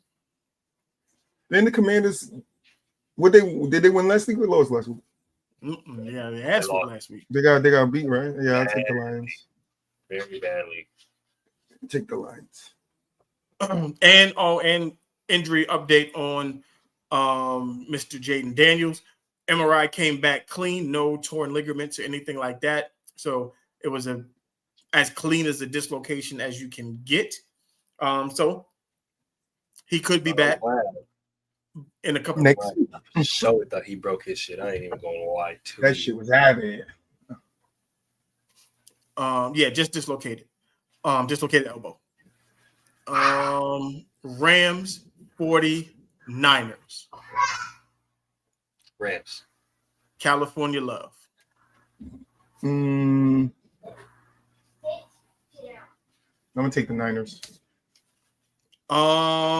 Surprisingly, both teams have pretty much have the same record. The Rams are 6-2, 49ers are 6-3. Pretty even game. I think the Niners won the first one, if I'm correct. So I'm gonna take the Rams on the second one. I'm gonna take the Rams. I didn't get the injury update on Puka. I don't know if he's playing, but when he went down, Devontae picked it up. So I think Devontae went nuts last week.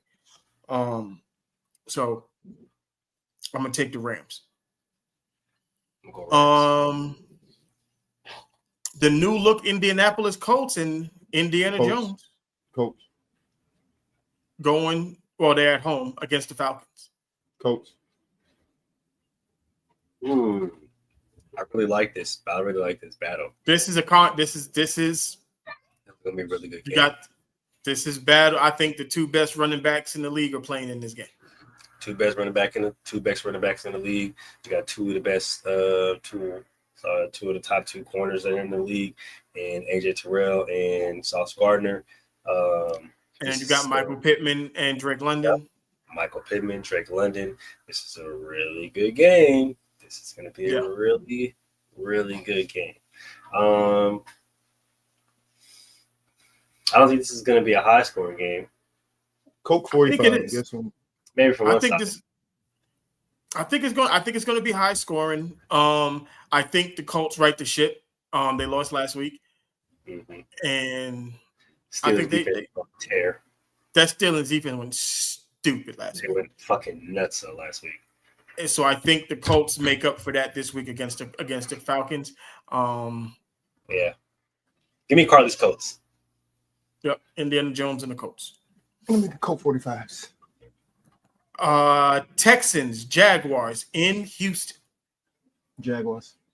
Hey, I just want y'all to know, if y'all start to hear Carly's Colts anywhere, just know where it came from, because I'm starting that now. I'm not gonna say nothing. I heard it 2 years ago. You don't even have to. You don't even have to. Just. I heard it 2 years ago. Go ahead, Mel. Just know when it happens. You know what to do, Mel, when it happens. Mm-hmm. I heard that on the Manning show. I'm gonna go Texans on this. I'm gonna go Texans.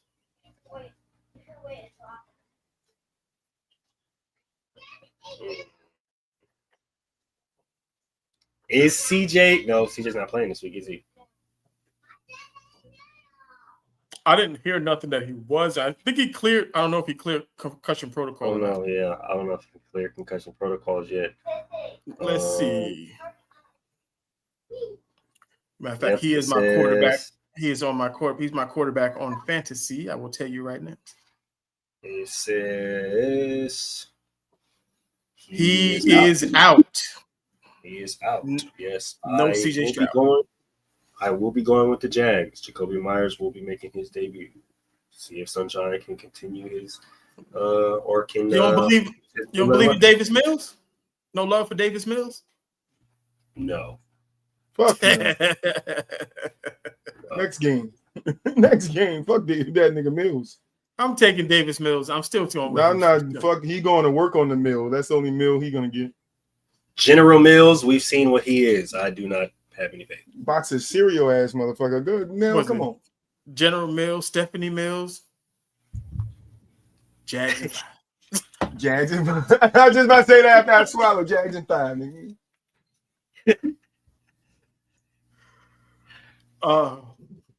Bills, Dolphins. Bills. Should I do it? I'm finna do it. Give me the Dolphins. I really want to do it. I'm finna do it. Give me the Dolphins. Lie to yourself. Why not? Yep, give me the Dolphins. I'm doing it. I don't care. They play the Bills crazy. Like, it's nuts how good the Dolphins play when they play the Bills. It's weird. Give me I'm taking the Dolphins. Somebody about to get a concussion. I'm gonna go Bills. I'm gonna go against the grain on this one. But I feel that I would not be shocked if the fucking Dolphins dog walk these motherfuckers this week. He want them. He want that to happen. That's why he's going Bills. You know, his hate rub up on the Bills. No, you already know. When Melvin, I go with who I feel like. That's one thing I do. We talked about this game. Patriots, Buccaneers. Why would this not be Sunday night? Don't know. That's actually crazy. Give me the Patriots. That should be a primetime game. I'm not even going to lie to you. It should be. Patriots. Give me the Buccaneers fresh off a bye. Yeah, I'm gonna take the Buccaneers fresh off the bye. Everybody should be halfway healthy. They disrespected Baker by not putting him on the MVP list, and They damn sure did. He didn't deserve to be there, but next game. MVP. Next Crazy, game. most valuable Baker, baby. Yeah, Baker at the fucking bakery baking motherfucking muffins and fucking bagel tops. Okay. Yeah, yeah, yeah. It don't matter because he's always big bacon. Yeah, big bacon with no bacon. Giants. Nigga got tofu talking about his bacon. In Chicago. Give me the Giants. Give me that. Yeah, give me the Bears. King likes getting put in belt to ass. Nah. Los Ojos. He's about to dart it up. You better stop it. You are ridiculous. He's about to dart it up. All right. Vikings, Ravens in Minnesota. Ravens. No, JJ back. JJ got them boys hooping. I'm taking the Vikings.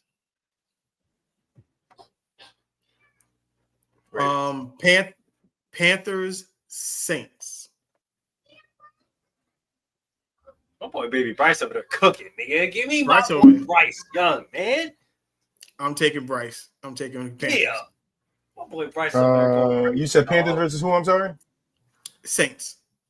I'll take the Panthers. Okay, you took the Saints last week. All right, so I could go Panthers this week if I want. What? I know I'm just saying you should never take the Saints. What? Seahawks, Cardinals. Seahawks surprisingly 6-2. 6-2 for the Seahawks. Ooh wee. I'm going Seahawks. And they look good doing it. And they just got Rashid. And they just got Rashid Shaheed. Give me the Seahawks. Ooh wee. I'm gonna take Brissett. Matter of fact, I'm not gonna use Brissett. I'm gonna take him off. I'm gonna go with my man Will Howard and that Cardinal defense. Lock that thing up. I'm gonna take the Cardinals. Will Johnson. I said Will Howard. Will Johnson. Oh wait. Okay. All right. Who you got, Troy? Who you said? I'm sorry. I'm winding down. I'm sorry. I'm winding down. What was the teams? Cardinals, Seahawks. Cardinals, Seahawks. I heard Seahawks. Didn't I just say Seahawks? I said Seahawks already. I thought you said two new teams already. Oh no! I didn't hear you. Now it's looking like I ain't paying attention, but I'm paying attention. Yeah, I said I was the one who said they just got Rashid. Okay. Well, you said I don't know if you were just making an observation. Chargers, Steelers. That's a Sunday night game. That's crazy. Give me Aaron. I hate both these teams so much. So much. Aaron. Moving Jalen Ramsey to safety. Safety. That's crazy. You said you ain't following nobody. You staying right on this side of the field. Well, he did play Shut safety. It down. Shut it down. Yeah, was safety on what was he? No, he was a corner on what was it, the Rams? At Florida State, he played majority safety. So no, he played corner. It's not nothing he's not used to. But give me the Steelers. I'm taking the Chargers. I need the collapse and fail of Aaron Rodgers is still high on my priority list. Justin Herbert sounds like Joe Burrow. Next game. No, he doesn't, because Justin Herbert actually plays football. Next game. This one should be a good game on Monday night. Eagles, Packers. Eagles. I know. My Eagles fans is not gonna like this, but go Pack, go. Y'all know I'm an honorary cheesehead, so I'm gonna go Pack, Eagles go. on this. I'm gonna go Eagles on this. Yeah, I'm going Eagles. Eagles. I'm gonna go Eagles because it's in. I don't know. Well, yeah, because they looked bad last week in the weather, and when they lost, and I'm pretty sure the weather in Green Bay gonna be nasty. And unless and I don't know if they're gonna be able to run the ball against the Eagles like that. Go Pack, go! And they got Jalen Phillips. Oh yeah, give me the Eagles. Okay. Thursday. And then He said Thursday, we got an AFC East showdown. Jets, Patriots. Patriots. I'll take the Pats in this one. Definitely taking the Pats on this. The Pity Pats. Because the Jets are not trying to win football games. Unless they play the Cleveland Browns, who they play this week. It's the Pity Pats. All right. So, with all of that being said, we are done. Troy is winding down. His battery is on 5%. I'm not going to do the DJ, though. I'm not going to do the DJ, though. Just do this DJ just go to sleep. Go to sleep. Hit the private chat like I can't do this, guys. They good. They good. They good. Don't worry about it. They good. Hit the private chat like I can barely keep my eyes open, guys. I gotta go. I'm sorry. I'm dying over here, bro. Save me. Yeah. All right. So, plus it's midnight over on the East Coast. We appreciate everybody for stopping through. Shaz, thanks for stopping through. Again, back-to-back weeks. Remember, we got basketball on Tuesdays and Thursdays. Gentlemen Talk on Wednesday. Football here on Wednesday, on our Friday. And then tomorrow, we got something special. So make sure you're here. So we can we're trying to crank out more content. Get this thing popping for y'all. Get this thing popping. So keep liking, keep commenting, keep subscribing. You already know we're not gonna stop until we get that plaque in the back. So keep coming back so we can go up. We can catch y'all tomorrow. We out of here. Peace. Yeah, come on, push your button. Push the goddamn button. Push the goddamn